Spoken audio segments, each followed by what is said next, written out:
What if the next phase of this war is not the one people were expecting? What if the real danger is not a single headline-grabbing strike, not one night of sirens, not one viral image of explosions over a skyline, but a slower, more dangerous reality? A war where the pressure never fully stops, where every pause feels temporary, where every defense system is being tested again and again, and where one miscalculation could pull the United States even deeper into the center of it all. Because that is where this story gets dangerous. For days now, the public conversation has been swinging between two ideas. One side says Iran has been badly weakened. The other says Israel still faces a growing threat. And right now, those two ideas are colliding in a way that should make everyone pay attention. This is not just about missiles. This is not just about drones. This is not just about Tel Aviv.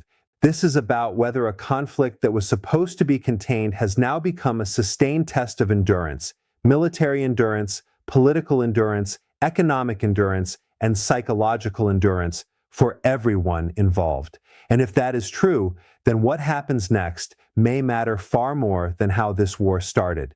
Because once a country begins living under repeated warning cycles, once air defenses are forced to stay at maximum alert for days and weeks at a time, the pressure itself becomes part of the attack. That is the first thing to understand. The second is this. Wars like this do not always become less dangerous when the launch rate drops. Sometimes they become more dangerous because the conflict shifts from shock to attrition.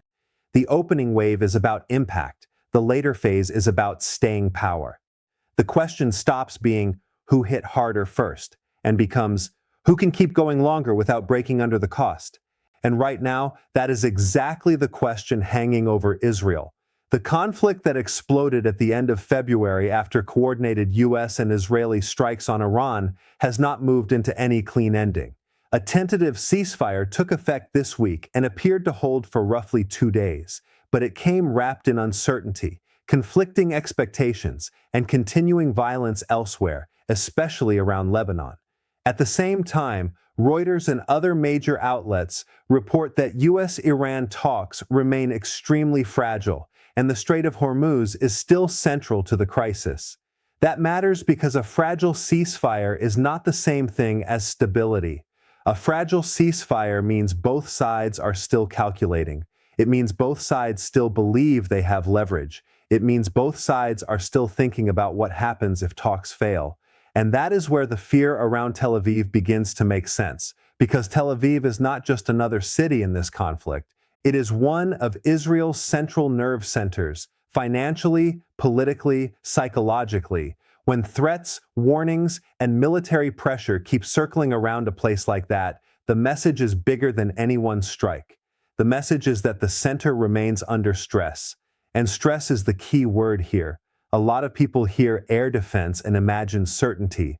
They imagine a shield.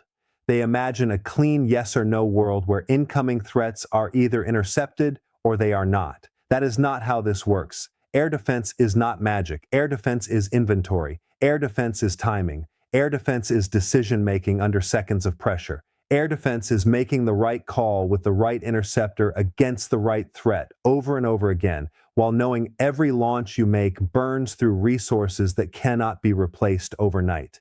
That is why drone warfare matters so much in this conflict, not just because drones can hit targets, but because drones force defenders to stay switched on.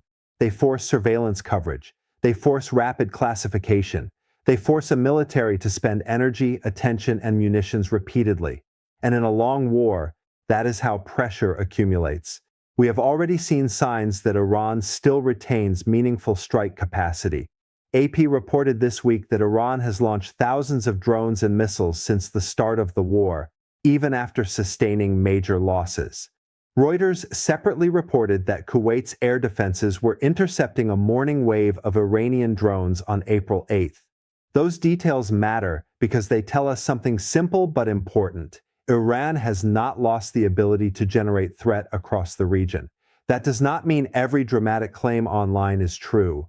It does not mean every social media story about destroyed armored divisions is real. And it does not mean every explosion clip proves battlefield collapse. But it does mean the threat remains alive. And that alone is enough to keep Israel under pressure. Now think about this from a strategic point of view. If Iran cannot force a decisive military breakthrough, it may not need to.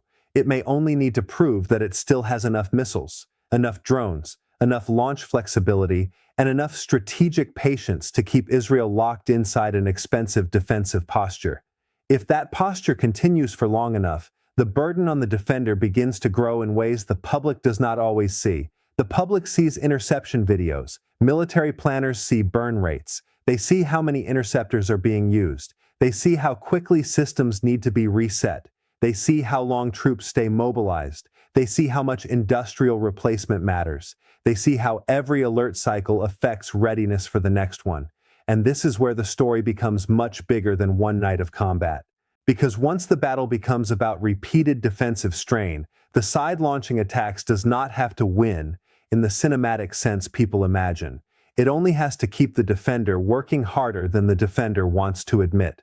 That is a very different kind of battlefield logic, and it may be the real logic of this phase of the war. Now here is where the United States enters the picture in a much more serious way. The US is not just watching from the sidelines. Washington has been central to this conflict from the beginning, and now it is trying to prevent a wider regional breakdown while also preserving pressure on Iran.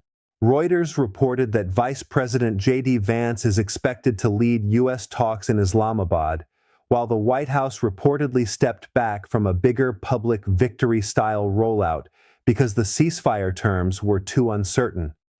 That is not the behavior of an administration that believes the crisis is over.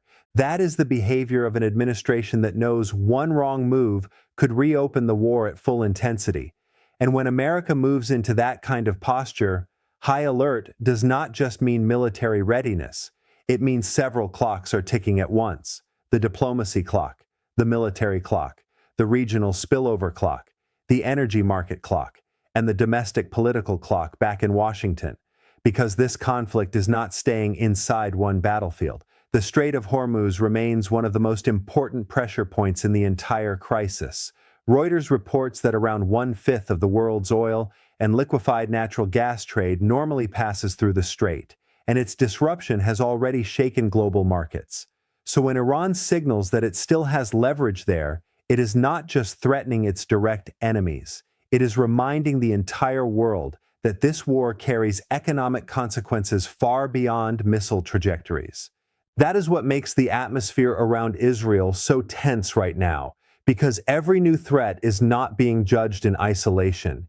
It is being judged against a much bigger picture. Can the ceasefire survive? Can the talks succeed? Can Israel keep its defenses at this pace? Can Iran keep generating enough pressure to shape the next negotiation? Can the U.S. prevent a regional firestorm without getting pulled deeper into it? Those are the real questions now, and none of them have comfortable answers. This is also why online narratives can be so misleading. They often present war as a scoreboard. One side wins, one side loses, one side is finished, one side is panicking. Real conflicts, especially modern missile and drone wars, do not work that way. One side can take massive damage and still remain dangerous. One side can look strong publicly and still be carrying serious internal strain. One side can claim deterrence while quietly worrying about endurance. That is why the phrase "under pressure" matters so much more than the phrase "on the brink." Pressure tells you the system is being tested. Pressure tells you the next phase is uncertain. Pressure tells you the margin for error is shrinking, and shrinking margins are where wars become unpredictable. If Israeli leaders believe Iran is weaker than it really is, they could take risks that invite renewed escalation. If Iranian leaders believe Israeli defenses are under deeper strain than public messaging suggests, they may decide time is on their side.